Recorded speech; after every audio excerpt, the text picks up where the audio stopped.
المتبعة من طرف المغرب.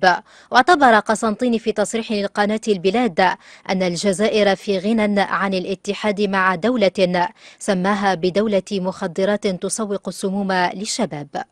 الوزير الخارجية المغربي يظهر لي باللي شخصية فولكلورية بالكثير، يتكلم غير هكذاك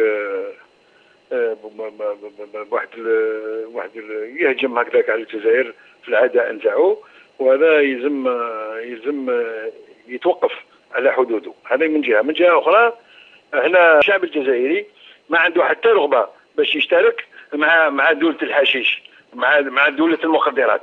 هذه نهار اللي يصفيو صوالحهم، ونهار اللي يتخلصوا من المخدرات اللي راهم على كل حال هاجمين على الجزائر بها، ربما نفكروا في الاتحاد المغربي.